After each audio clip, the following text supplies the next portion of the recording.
Operation on set हमारे पास chapter है और हम क्या करते हैं जी, इसको रिवाइज कर लेते हैं ऑपरेशन ऑन सेट से पहले। तो सबसे पहले जो हमारे पास यहाँ पे डेफिनेशन लिखी हुई है, सेट की डेफिनेशन लिखी हुई है। सेट होता क्या है?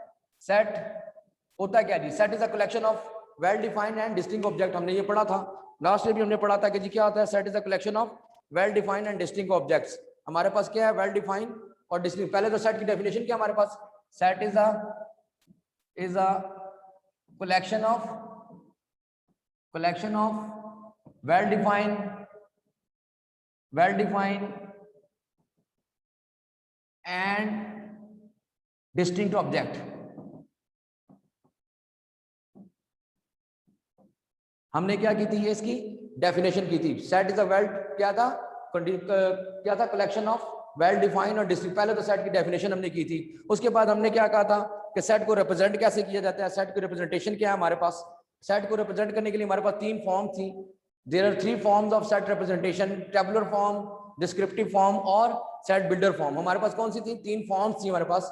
क्या चीज थी? अब ये मैं इसको क्या कर रहा हूँ, जो लास्ट हमने 6 में किया था हम उसको रिवाइज कर रहे हैं। सेट की पहले डेफिनेशन कर ली, फिर इसके बाद हमारे पास था बिलोंग्स टू और नॉट बिलोंग्स टू, एक कॉन्सेप्ट था कि क्या बिलोंग कर रहा है और क्या बिलोंग नहीं कर रहा। उसके बाद हमने क्या किया था, उसके बाद हमने 3 फॉर्म्स थी, 3 फॉर्म्स ऑफ क्या थे हमारे पास, नोटेशन थी, फॉर्म्स थी, नोटेशन, यानी कि लिखे कैसे कैसे जाते हैं।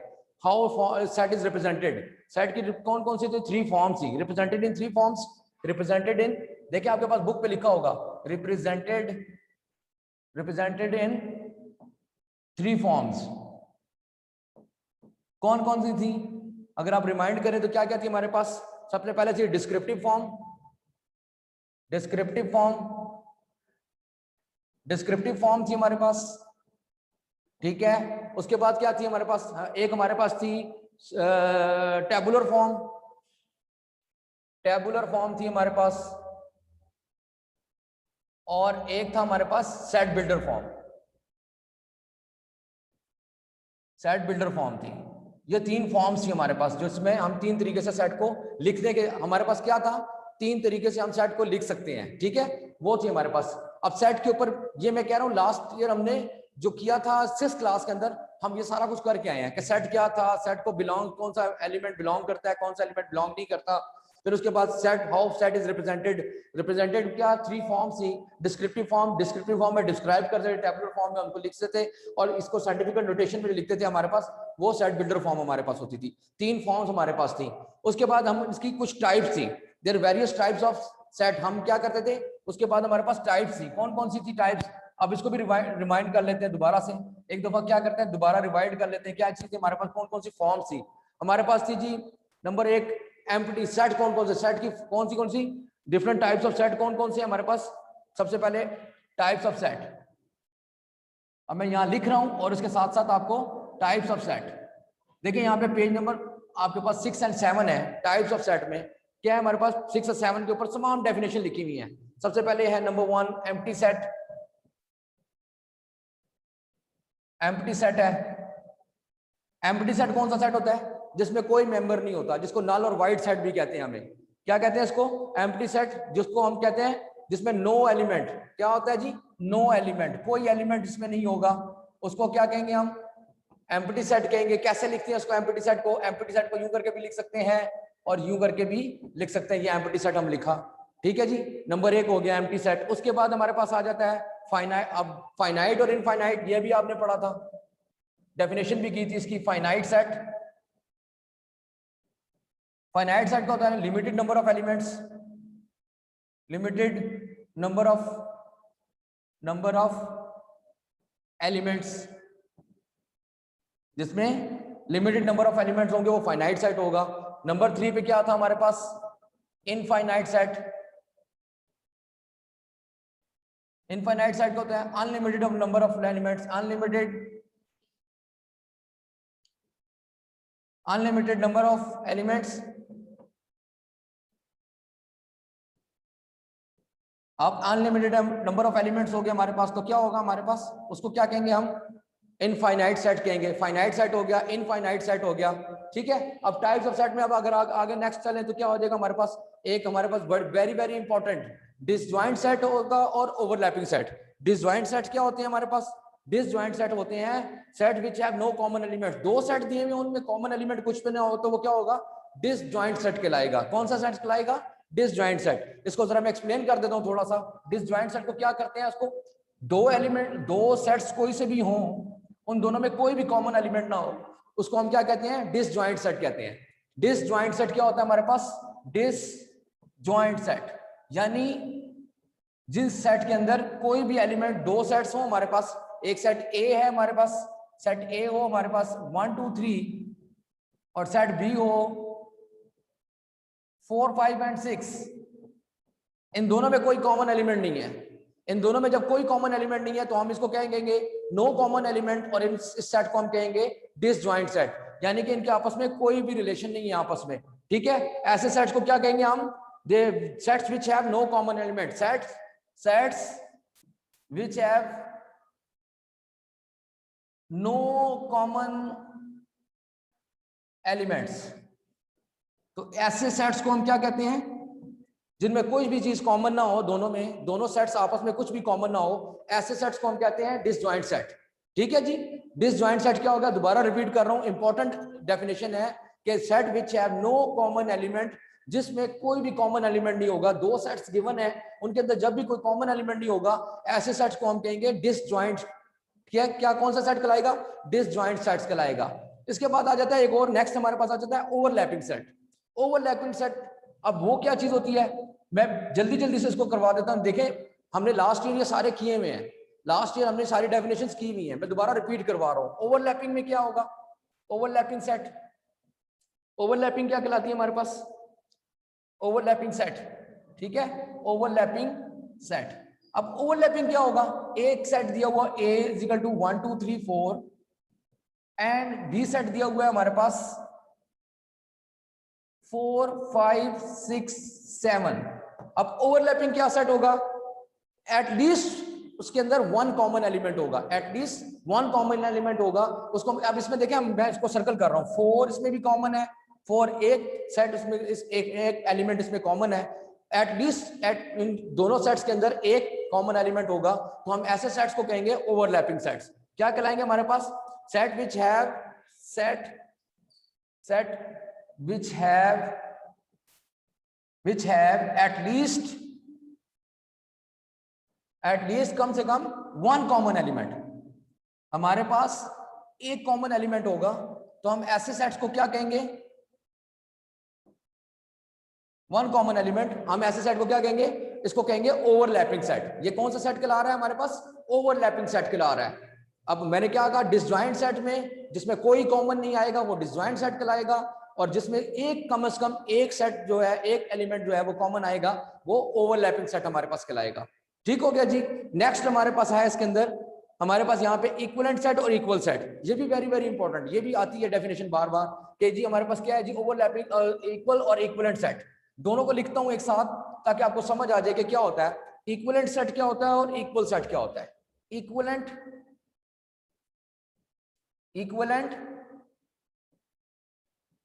एंड इक्वल, अब इन दोनों में फर्क क्या है, वैसे तो मैं जुबानी बता देता हूं। इक्विवेलेंट सेट क्या होता है कि जी अगर एक सेट के अंदर 3 एलिमेंट हैं और दूसरे में भी 3 एलिमेंट हैं तो हम उनको कहेंगे जी वो इक्विवेलेंट सेट है। लेकिन अगर उनमें क्या फर्क हो, देखिए मैं बताता हूं, वो क्या हो, ए सेट हो, कैसे हो 1 2 3 एंड बी सेट हो 3 ABC करते हैं। अब ये सेट जो है, इस किस्म का सेट जिसमें नंबर ऑफ एलिमेंट जो है वो सेम हो, नंबर ऑफ एलिमेंट सेम होंगे। नंबर ऑफ एलिमेंट का क्या मतलब है, इसमें भी 3 एलिमेंट है, इसमें भी नंबर ऑफ एलिमेंट 3 है, ये 1 to 1 क्रॉसपॉन्ड कर रहे हो, 1 to 1 क्रॉसपॉन्डेंस हो इनकी, यानी कि उस ए के जो मेंबर्स हैं, ए के जो एलिमेंट्स हैं और बी के जो एलिमेंट्स हैं वो इक्वल हो, 1 to 1 क्रॉसपॉन्ड कर रहे हो, तो ऐसे सेट को हम कहते हैं ए इक्विवेलेंट टू बी, यानी कि जो 1 to 1 क्रॉसपॉन्ड कर रहे हैं। 1 to 1 क्रॉसपॉन्डेंस के ऊपर क्या होगा हमारे पास, इक्विवेलेंट सेट कहलाएगा। जबकि इक्वल सेट क्या होता है हमारे पास, इसकी डेफिनेशन क्या होती है, ये क्या होता है, 1 to 1 क्रॉसपॉन्डिंग जो कर रहे होंगे उसको इक्विवेलेंट सेट कहेंगे। The set have equal number of, यहां पे लिखें इसको, equal number of elements, equal number of number of elements, यानी नंबर ऑफ एलिमेंट्स को काउंट करेंगे, नंबर ऑफ एलिमेंट्स को काउंट करेंगे, इक्वल नंबर ऑफ एलिमेंट्स होंगे तो हमारे पास क्या आ जाएगा, इक्विवेलेंट सेट कहलाएगा। जैसे देखिए मैंने कहा 1 2 3, नीचे बी साइड में A B C, number of elements same है दोनों के अंदर, ठीक है। कैसे, एक में 1 2 3 है लेकिन दूसरे में ए बी सी है, लेकिन नंबर ऑफ एलिमेंट्स दोनों में सेम है। नंबर ऑफ एलिमेंट सेम है, जब नंबर ऑफ एलिमेंट जब सेम है तो नंबर ऑफ एलिमेंट सेम होने की वजह से हम क्या कहेंगे, इसको इक्विवेलेंट सेट कहलाएगा। इक्विवेलेंट सेट के बाद मैं इक्वल सेट की अब डेफिनेशन की तरफ आता हूं कि इक्वल क्या है। ए सेट लिया हमने, ए बी सी, और बी सेट लिया हमने, सी बी ए। अब सेम एलिमेंट्स अगर होंगे दोनों में, आगे पीछे हो सकते हैं, देखो मैंने आगे पीछे लिखे हैं ए बी सी बी ए, लेकिन क्या है इनमें सेम एलिमेंट्स है, सेम एलिमेंट होंगे, सेम एलिमेंट होंगे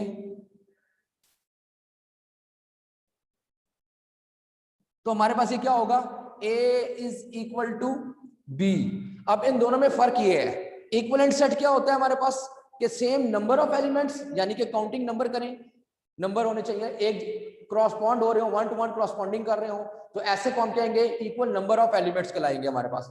और अगर इक्वल सेट की बात करूं तो क्या होगा, ए भी सेम होंगे, एलिमेंट भी सेम होने चाहिए, इक्वल सेट में क्या होने चाहिए, एलिमेंट भी सेम होने चाहिए, तो वो क्या कहलाएगा, इक्वल सेट कहलाएगा, ए इज इक्वल टू बी कहलाएगा हमारे पास। अब उसमें सेम नंबर ऑफ एलिमेंट्स होने चाहिए, इसमें सेम एलिमेंट्स होने चाहिए, तब हमारे पास क्या होता है, ये एक इक्विवेलेंट सेट कहलाता है, एक इक्विवेलेंट और एक इक्वल सेट कहलाता है। मैं रिपीट कर रहा हूं, दोनों में कंफ्यूज मत होइएगा।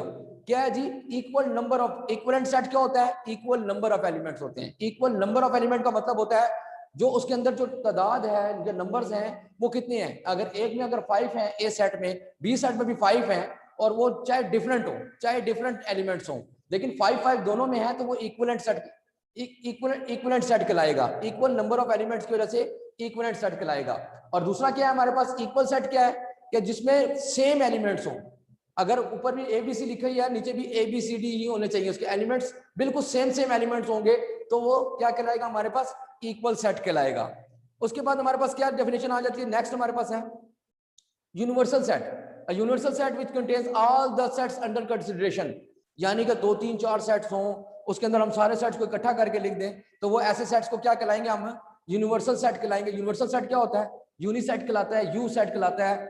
All the set under consideration, मैंने यानी कि 2 3 सेट हैं, उनको मैं इकट्ठा करके लिखूं तो क्या होगा, वो यूनिवर्सल सेट बन जाएगा, जिसमें तमाम एलिमेंट्स को हम इकट्ठा करके यकजा करके एक जगह पर लिखेंगे, तो वो यूनिवर्सल सेट कहलाएगा। क्या होता है हमारे पास यूनिवर्सल सेट, ये हमारे पास क्या आएगा, यूनिवर्सल सेट। हमारे पास यूनिवर्सल सेट क्या है, हमारे पास ऐसा सेट जिसमें तमाम सेट्स को हम अंडर कंसिडरेशन लेते हैं, तमाम सेट्स को हम क्या करते हैं, अंडर कंसिडरेशन, यानी कि सेट ए हमारे पास, सेट ए हमारे पास है 1 2 3, सेट बी हमारे पास है 4 5 6, सेट सी हमारे पास है 7 8 और 9। इन सब को अगर मैं एक सेट में अगर इकट्ठा करके लिखूं U इज इक्वल टू, तो क्या आ जाएगा 1 2 3 4 5 6 7 8 एंड 9, ये हमारे पास क्या आ जाएगा, यूनिवर्सल सेट। एक सेट जिसके अंदर तमाम सेट्स को इकट्ठा करके लिख दिया जाए, तमाम सेट को अंडर कंसिडरेशन लिया जाए, ऐसे सेट्स को हम कहते हैं यूनिवर्सल सेट। हमारे पास होता है, क्या कहलाता है हमारे पास, यूनिवर्सल सेट कहलाता है हमारे पास। इसके बाद अगर आप देखें पेज नंबर 8 के ऊपर, अभी सबसेट और सुपर सबसेट को छोड़ रहा हूं, नेक्स्ट हमारे पास क्या है, हमारे पास क्या है जी, हमारे पास सिंबल्स हैं। सिंबल्स हमने कैसे लिखने हैं, हमारे पास क्या है जी, सिंबल्स यूनिट इन सेट्स, हमारे पास कुछ सिंबल्स दिए हुए हैं कि हमने कैसे लिखने हैं इसको जी। इक्वल का साइन दिया हुआ है, नॉट इक्वल का साइन दिया हुआ है, belongs to not belongs to का साइन दिया हुआ है। 5 सेट क्या होता है, पेज नंबर 8 के ऊपर देखें, ये इंपॉर्टेंट है, इंपॉर्टेंट है सारे के सारे, अगर आप देख लें इसको तो पेज नंबर 8 के ऊपर है जी, अगर आप इनको देखें गौर से, ठीक है। और ये तमाम डेफिनेशंस आपके पास लिखी हुई हैं, तमाम पेजेस, अगर आप आगे करते जाएं, पेज नंबर 9 के ऊपर है, इक्वल एंड इक्विवेलेंट सेट की डेफिनेशन भी लिखी हुई है, ठीक है। नेक्स्ट पेज पे अगर जाएं, पेज नंबर 10 के ऊपर, तो इंटरसेक्शन ऑफ सेट की वैल्यू भी लिखी हुई है, यूनिवर्सल सेट की भी लिखी हुई है, तमाम definition under green lines, green उससे अंडरलाइन हुई हुई है, ठीक है। अच्छा, अब हम आ जाते हैं जरा इसके बाद, ये जो पेज है आपका पेज नंबर 8, इसमें सबसेट, प्रॉपर सबसेट, ये जब हम करेंगे तो उसके बाद मैं बताऊंगा कि सेट सबसेट क्या होता है, प्रॉपर सबसेट क्या होता है। नेक्स्ट हम चलते हैं अभी हम यूनिवर्सल सेट तक इसको क्लोजिंग कर रहे हैं। नेक्स्ट हमारे पास है जी, क्या जी हमारे पास नेक्स्ट हमारे पास है ऑपरेशन ऑन सेट्स। अब ऑपरेशंस क्या होते हैं, अब ये सीखने वाली बात है, जो नई बात आ रही है अभी जो आपके इस चैप्टर में आएगी, operation on sets. Operation on sets में क्या है जी हमारे पास, अभी देख लेते हैं जी कौन कौन से ऑपरेशंस होते हैं जी, हम क्या क्या कर सकते हैं सेट के साथ, यानी कि हम उसको कैसे यूज कर सकते हैं। ऑपरेशन ऑन सेट्स में number 1 operation on sets. Operation on set में सबसे पहले हमारे पास आ जाता है नंबर 1 ऑपरेशन जो आता है यूनियन ऑफ सेट आ जाता है, यूनियन ऑफ सेट्स आ जाता है। और नंबर 2 पे आ जाता है इंटरसेक्शन ऑफ सेट। दो ऑपरेशन बताता हूं आज जो है हम, ये दो ऑपरेशंस हैं, यूनियन ऑफ सेट और intersection of sets. Union of sets में क्या होता है, अगर मुझे कहा जाए कि दो सेट्स हैं आपके पास, उनका यूनियन ले लें, तो हमारे पास यूनियन का मतलब क्या होता है, पहले तो ये सीख लें कि यूनियन का मतलब क्या होता है, इकट्ठा करके लिखना। यूनियन इंस्टेंट शायद आपने स्टोरी पढ़ी भी हो, तो यूनियन का मतलब क्या होगा हमारे पास, इकट्ठा करके लिखना। तो सबसे पहले मैं दो सेट्स की बात करूंगा, union of set, intersection set. Intersection set को बाद में देखेंगे, पहले यूनियन ऑफ सेट देख लेते हैं। यूनियन ऑफ सेट क्या है जी हमारे पास, कि हम क्या करते हैं, a set containing all the element of set A and set B। हम दो सेट अगर लें, उनको सारे के सेट्स को हम लिख लें, तो हम ए और बी को इकट्ठा करके अगर लिखेंगे तो वो क्या हो जाएगा हमारे पास, यूनियन ऑफ सेट्स कहलाएगा। सेट कंटेनिंग, अब मैं एग्जांपल दे देता हूं, देखें, अब ए इज इक्वल टू हमारे पास हो 1 2 3 4, बी इज इक्वल टू हमारे पास हो 6 7 8 9। तो हमारे पास क्या होगा, इन दोनों सेट्स के दरमियान हम क्या करेंगे, इसको जब यूनियन ऑफ सेट अगर हमने लेना है, तो यूनियन ऑफ सेट लेने का क्या तरीकाकार होगा हमारे पास, यूनियन ऑफ सेट लेने का तरीकाकार हमारे पास होगा कि हम इन दोनों को इकट्ठा करके लिखेंगे। यूनियन का मतलब क्या होता है, इकट्ठा करके लिखना। इकट्ठा करके लिखेंगे तो क्या होगा हमारे पास, हम इसको क्या करेंगे, इकट्ठा करके लिखेंगे तो क्या होगा, यूनियन कैसे लेते हैं, मैं कह रहा हूं कि दोनों सेट्स को एक साथ हम क्या करेंगे, अंडर कंसीडरेशन लेंगे, तो क्या होगा हमारे पास, यूनियन ऑफ सेट आ जाएगा। A set containing all the elements of set A and set B, दोबारा रिपीट कर रहा हूं, a set containing the members of set A और member of set B in one set is called union of set. अब मैं अगर लिखूं उसको कैसे लिखेंगे, A union B is equal to, इन दोनों को इकट्ठा करके लिखना है, 1 2 3 4, यूनियन का साइन डालेंगे, एंड 6 7 8 एंड 9, इन दोनों को इकट्ठा करके लिखेंगे तो हमारे पास क्या आ जाएगा, यूनियन ऑफ सेट आ जाएगा। यूनियन ऑफ सेट अब कैसे लिखेंगे इसको, हम यहां लिखेंगे A union B is equal to, arrange करके तरतीब से 1 2 3 4 6 7 8 9, यानी दोनों सेट्स के तमाम मेंबर्स को एक एक दफा लिख लिया, तो हमारे पास क्या आ जाएगा, यूनियन ऑफ सेट आ जाएगा। यूनियन ऑफ सेट लिखने का क्या तरीकाकार है, मैं फिर रिपीट करता हूं, मेरे पास दो सेट्स हैं, बोथ सेट्स को मैंने इकट्ठा करके यूनियन करके लिखना है, तो हमारे पास क्या आ जाएगा, यूनियन करके लिखेंगे तो क्या आ जाएगा हमारे पास, 1 2 3 4 ए सेट में है, बी सेट में है, 6 7 8 9। देखिए मैं इन दोनों को यूनियन करके लिख रहा हूं, यू लिखता हूं ए, ये देखिए मैंने लिखा ए यूनियन बी, इन दोनों को इकट्ठा करके लिखा तो क्या हो जाएगा, इसके मेंबर्स हैं 1 2 3 4, वो भी लिख लिए, दूसरे के मेंबर है 6 7 8 9, वो भी लिख लिए, दोनों को इकट्ठा करके लिख लिया, तो हमारे पास क्या आ जाएगा, यूनियन ऑफ सेट आ जाएगा हमारे पास। क्या आ जाएगा हमारे पास, यूनियन ऑफ सेट आ जाएगा हमारे पास। मैं एक और एग्जांपल देता हूं, देखें एक और एग्जांपल दे लेते हैं यूनियन ऑफ सेट की, कि कैसे यूनियन ऑफ सेट लेंगे। देखें क्या हो जाएगा, हम एक सेट लेते हैं, हम एक इवन नंबर का सेट ले लेते हैं और एक ऑड नंबर का सेट ले लेते हैं। कैसे, देखें a is equal to 1 3 5 7 and 9, ये हमने ले लिया, ये ऑड नंबर्स है।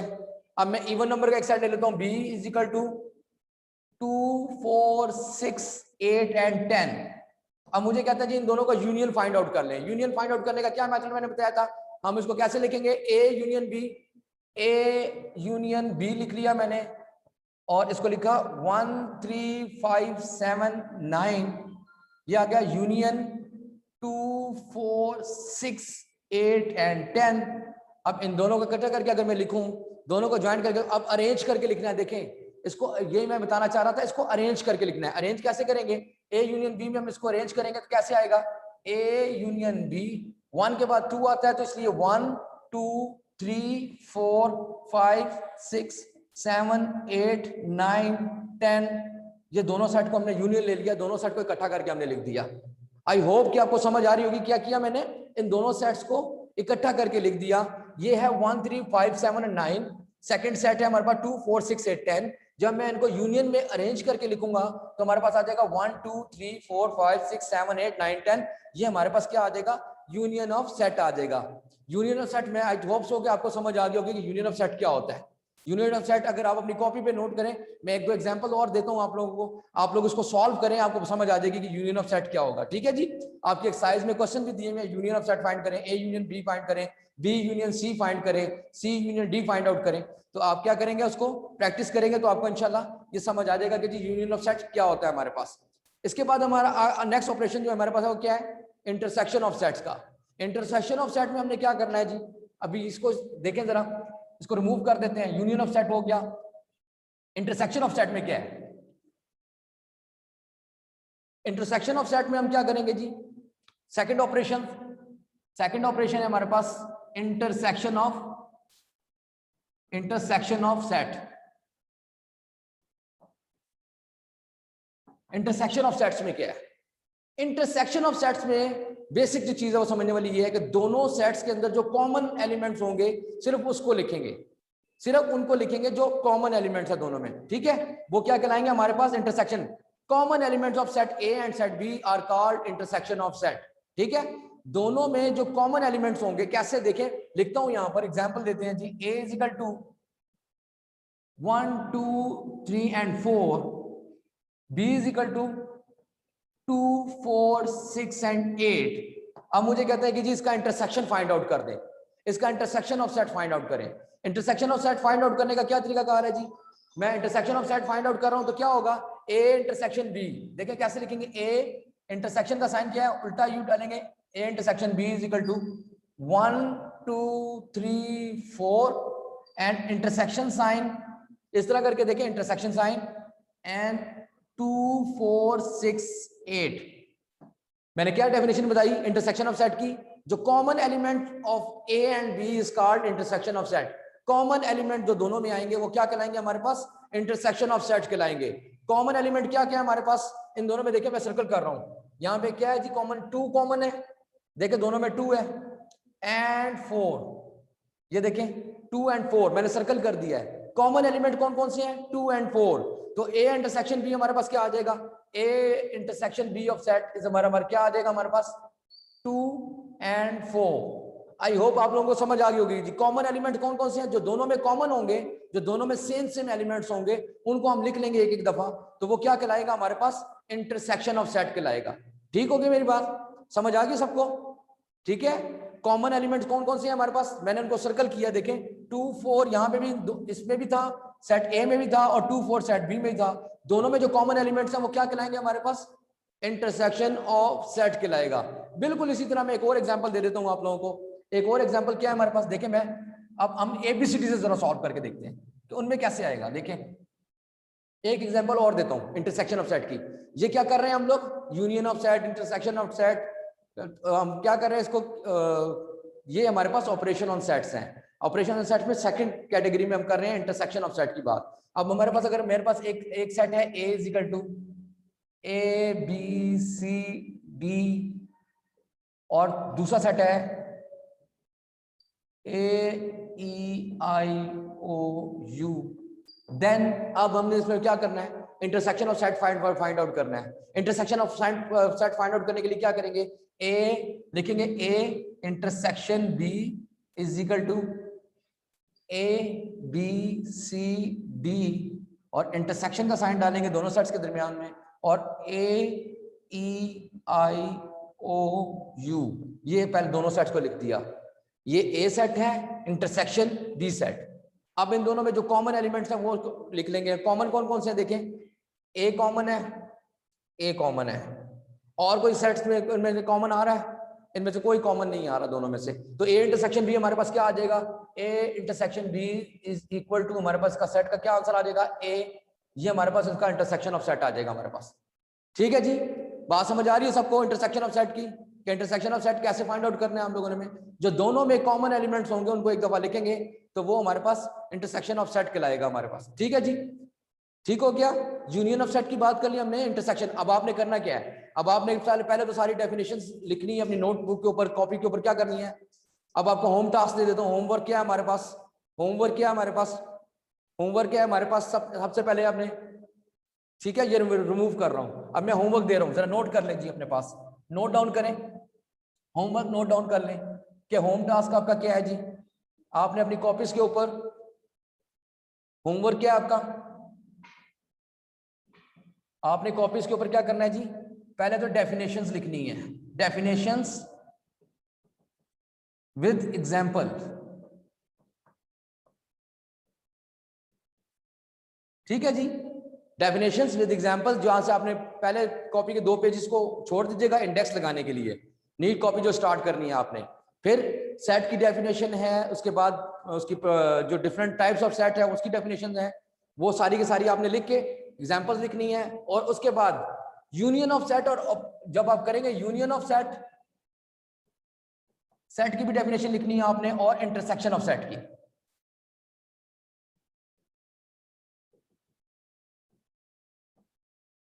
ठीक है, विद एग्जांपल्स, सिर्फ डेफिनेशंस लिखनी है। ठीक है, इनकी एक एक एग्जांपल लिख देनी है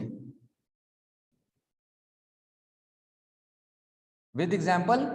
आप लोगों ने एक एक यूनियन ऑफ सेट और इंटरसेक्शन ऑफ सेट तक आपने काम करना है। ठीक है, ये आपका क्या है जी, ये आपका होम टास्क है, होमवर्क है, ये आप लोगों ने सॉल्व करना है जी।